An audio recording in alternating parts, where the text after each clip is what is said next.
Agra footwear manufacturers and exporters chamber AFMEC द्वारा आयोजित 3 दिवसीय 16वें मीट एट आगरा फेयर का शुभारंभ गांव सिग्ना ट्रेड सेंटर पर एफमैक के अध्यक्ष पूरन डावर, मुख्य अतिथि Uttar Pradesh small industries corporation limited के अध्यक्ष राकेश गर्ग और लेदर सेक्टर स्किल काउंसिल के अध्यक्ष मुख्तारुल अमीन द्वारा किया गया।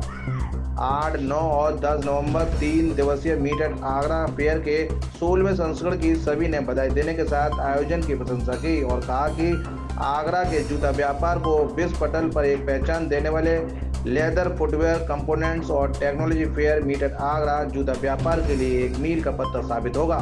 आप इस हॉल में हैं और इसकी भव्यता को भी देख रहे हैं और प्रोडक्ट्स की क्वालिटी को भी देख रहे हैं। यहाँ जो बेस मटेरियल है कि फुटवेयर से लेकर के इंसोल से लेकर के और मशीनरी तक या की चीज़ें यहाँ पर लगाई गई हैं और ये लगातार जो प्रयास हो रहे हैं ये आगरा की जो इंडस्ट्रीज है, डोमेस्टिक इंडस्ट्रीज है, छोटी इंडस्ट्रीज है, वो एक्सपोर्ट के स्तर पर जो ग्लोबल जो रिक्वायरमेंट है उस स्तर पर कैसे छूए ये लगातार ये प्रयास चल रहा है। 2007 से ये प्रयास चल रहा है। 2007 में जहाँ हमारा एक्सपोर्ट मात्र 700 करोड़ का आज 5000 करोड़ से ऊपर आगरा का एक्सपोर्ट हो चुका है और आगरा की इंडस्ट्री जो है 25,000 करोड़ से ऊपर की इंडस्ट्री है। लगातार इस तरह के प्रयास चलते रहेंगे और आगरा की जो विरासत है उनकी वो बनी रहेगी और जिस तरह से मांग पूरा विश्व देख रहा है कि भारत को शर्मा रही है और इस तरह की बड़ी ट्रांसफॉर्मेशन है, बड़ी जंप लगाने का समय है और इस तरह का मीट आगरा उसमें मीट का बड़ा समय। आज आगरा में मीट एट आगरा का 16वां एडिशन एफमैक के द्वारा यहाँ प्रारंभ किया जा रहा है। यहाँ लगभग 35 देशों के 200 एग्जीबिटर्स भाग ले रहे हैं और यहाँ पर लगभग 20,000 फुटफॉल की संभावना है, लोग आकर विजिट करेंगे। मैं हर वर्ष यहाँ आता हूँ और मैं ये देख रहा हूँ इस वर्ष हर बार की तरह कुछ नई चीज़ें मुझे देखने को मिली। कई इम्पोर्ट सब्सिट्यूट आइटम मुझे मिले हैं जो पहले विदेश से इम्पोर्ट करते थे, आज स्वदेश में ही बन रहे हैं। मैंने रिसाइकलिंग का भी प्रोडक्ट देखा, जैसे फर्मा वगैरह हम पहले रबड़ी का बनाते थे, जैसे एनवायरनमेंट को भी नुकसान होता था और अब वो अपना प्लास्टिक फर्मा ऐसा बना है एक्यूरेट, किसी वेदर का भी फर्क नहीं होता। इस तरह के कई आइटम में देखा हूँ।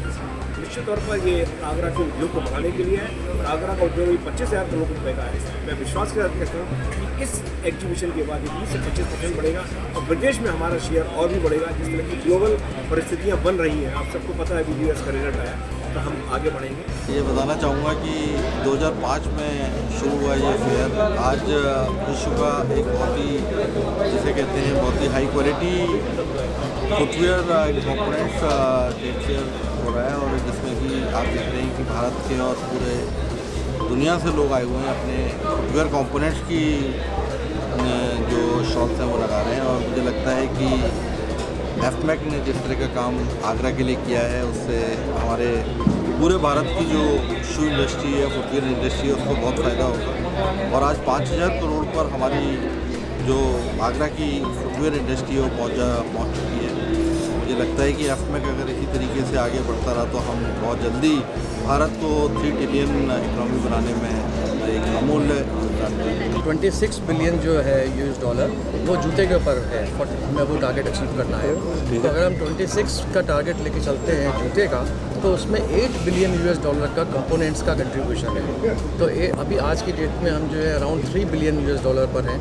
हमें 28 तक जो है $8 बिलियन कंपोनेंट्स तक लेके जाना है। उसमें ये जो एफमैक ने डाबर साहब चेयरमैन साहब ने जो ऑर्गेनाइज़ किया है, ये इस तरह की एक्टिविटी जो है वो इम्प्रूव करेंगी और हम जो प्राइम मिनिस्टर साहब ने टारगेट दिया है उसको अचीव करेंगे। हाँ, Motilal Sethi, president Indian leather garment association and committee of administration हूँ मैं काउंसिल फॉर लेदर एक्सपोर्ट्स।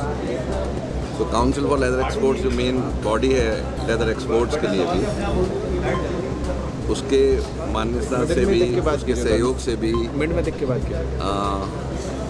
एफमैक की बहुत बड़ी सराहना हुई है आज, जिन्होंने ये मीट एट आगरा का 16वां एडिशन किया। आगरा का विजन जो है आज से 16 साल पहले, 18 साल पहले जब रखा गया था पूरन डावर ने, तो एक्सपोर्ट की तो ग्रोथ हुई है, ओवरऑल लोगों की conditions, employment generation, standard of living सब इंडस्ट्री से बहुत आगे बढ़ा है। आगरा जो ताज के लिए भी नोन है और फुटवेयर के लिए भी आज एक बड़ा भारी सेंटर है और इस इंडस्ट्री को और ज़्यादा ऑर्गेनाइज करने के लिए जो मीट एट आगरा है इसमें अलग अलग कंपोनेंट्स को जो दिखाया जा रहा है जिससे कि मैन्युफैक्चरर्स जो है वो कॉम्पिटिटिव हो सके और सारे मिडलमैन जो हैं यहाँ मैन्युफैक्चरर्स आके अपने अगर कंपोनेंट दिखाते हैं तो मिडलमैन अलग हो जाएंगे और डायरेक्ट मैन्युफैक्चरिंग की कैपेबिलिटी आगे बढ़ने से प्रोडक्ट की कॉस्ट, प्रोडक्ट की क्वालिटी, प्रोडक्ट की दशा और उसकी सुंदरता में बहुत बड़ा फ़र्क आएगा। इसके लिए आज का जो शो है वो बहुत महत्वपूर्ण है। इंडस्ट्री के लोग काफ़ी मात्रा में आ रहे हैं, बाहर से भी लोग आए हैं, ताइवान से भी लोग आए हैं मशीनरी के लिए, नए नए प्रोडक्ट्स को दिखाने के लिए। जो बिज़नेस का उद्देश्य है वो व्यापार को बढ़ाना होता है। उस उद्देश्य की पूर्ति के लिए 3 चीज़ें बहुत ज़रूरी हैं। किस तरीके से माल बनाया जाए, खूबसूरत माल, किस तरीके से मार्केटिंग स्किल्स डेवलप की जाए, किस तरीके से फाइनेंस को लिया। तो ये एक प्लेटफॉर्म है आगरा का जिसमें बेचने वाला, खरीदने वाला और बनाने से संबंधित सामान बेचने वाला तीनों एक ही जगह पर जो है उपलब्ध है। मुझे लगता है इससे सुंदर गुलदस्ता व्यापार के लिए कोई हो नहीं सकता। जहाँ तक फेयर की बात है तो सारे जितने भी जो मेन हम लोगों की सोच होती है फेयर को लेके वो होता है कि जो कंपोनेंट, जितने भी कंपोनेंट हमारे शूज़ में लगते हैं उसकी उपलब्धता। तो ये सब लोग अपने अपने बेस्ट जो आर्टिकल्स हैं, अपने प्रोडक्ट्स हैं वो लेके यहाँ आए हुए हैं। हम एज आ बायर यहाँ पर आगरा का जो शू उद्योग है जिसका कि 65% जो है वो देश को योगदान देता है, हमारा जूता बिकता है, वो सब लोग यहाँ पर ख़रीदार बन के आएंगे और मुझे लगता है ये बहुत सुंदर जो है एक सहयोग बनेगा और आगरा और आगे राइस का। इस महाकुंभ में कहाँ से लोग आए हैं, किस देश के लोग उन्होंने शिरकत की है? देखिए, देशों की जहाँ बात करते हैं तो चाइना को वीज़ा नहीं मिल पाया इस बार, गवर्नमेंट वीज़ा नहीं दे रही है। और जिसने चाइना को बनाया वो ताइवान है। ताइवान की सारी जो सोच है उसने चाइना को पैदा किया। अब ताइवानीज़ का जो उनका जो सोच है वो हमें लेके आगे बढ़ रही है, तो बहुत पॉजिटिव है। ताइवान के लोग आए हुए हैं। इसके अलावा बांग्लादेश भी इस बार वीज़ा नहीं मिल पाए हैं। लेकिन जो देश भर के जितने बड़े, अब मुझे लगता है हमारी उपलब्धता नहीं है किसी की, मतलब हम किसी के लिए सोच बनाएं कि वो आए। हम खुद अपने आप में सक्षम हैं।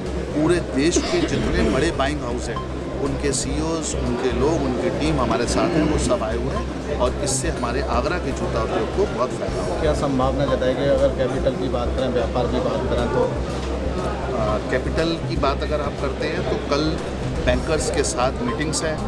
हर बार की तरीके से हम लोग बिना जो कोलेटरल रखे हुए जो किस तरीके से हमारी खूबियाँ हैं उसके हिसाब से हमें वो मिले, लोन मिले, इसके ऊपर मीटिंग्स हैं और कल बहुत सारी चीज़ों का समाधान होगा। और जितने भी यंग एंटरप्रेन्योर्स हैं उनको ज़रूर कल होना चाहिए जिससे कि पता लगे कि फाइनेंस भी उपलब्ध है, बाज़ार भी है और साथ ही साथ मटेरियल भी उपलब्ध है। मुझे लगता है कि 16वें संस्करण के अंदर यह आयोजन हो रहा है और जब 16वीं अवस्था की और कोई भी आयोजन जाता है तब तो कोई युवा दौर में होता है। और मुझे ये आयोजन 2007 से प्रारंभ हुआ था और आगरा के जूता इंडस्ट्रीज़ के लिए ये बिल्कुल वरदान साबित हुआ है। इसमें अगर हम बात करें डोमेस्टिक बाज़ार की और बात करें हम कहीं ना कहीं इंटरनेशनल मार्केट की, तो एक्सपोर्ट के अंदर देखें 500 से 600 करोड़ के बीच का शुरू हुआ ये कारोबार था और आज लगभग 5000 करोड़ के आसपास पहुंचा है। और ऐसी अगर हम डोमेस्टिक मार्केट की बात करें 2-3 हज़ार करोड़ का हमारा मार्केट था जो 20,000 करोड़ पर पहुँचा है। तो बहुत बड़ा योगदान है इस पूरे आयोजन का। इस पूरे आयोजन में 200 से अधिक स्टॉल्स लगी हैं और काफ़ी 30 से 35 देशों का इसमें प्रतिभाग भी हुआ है। इंटरनेशनली बहुत बड़ा मार्केट आगरा डेवलप हो रहा है और आगरा को जूते की राजधानी के रूप में भी देखा जा सकता है। और आप सबके चैनल के माध्यम से आदरणीय डावर साहब और एफमेक की पूरी टीम और ऐसे प्रयासों के लिए सबको धन्यवाद करता हूं, क्योंकि मैं लघु उद्योग भारती का उत्तर प्रदेश का सचिव भी हूं और औद्योगिक विकास की दृष्टि से आगरा में जूता उद्योग बड़ा महत्व रखता है। यहाँ पर कारीगरों और यहाँ के व्यापारियों को बहुत लाभ होगा, लेकिन कुछ विसंगतियाँ, कुछ थोड़ी सी कमियाँ, कुछ थोड़ी सी परेशानियाँ हैं जो लगातार शासन प्रशासन की नज़र में हम रखे हुए हैं। GST को लेकर आपने लगातार भी देखा और मुझे लगता है कि आगरा की पूरी इकोनॉमी कहीं ना कहीं जो उद्योग है वो जूते पर बेस्ड है। और तो जूते को कहीं ना कहीं सरकार को एक विशेष राहत पैकेज, विशेष सुविधाएँ जो टेक्नोलॉजी में हो, आर्थिक रूप से हो, कारीगरों के विकास को लेकर हो, जरूर देनी चाहिए। धन्यवाद।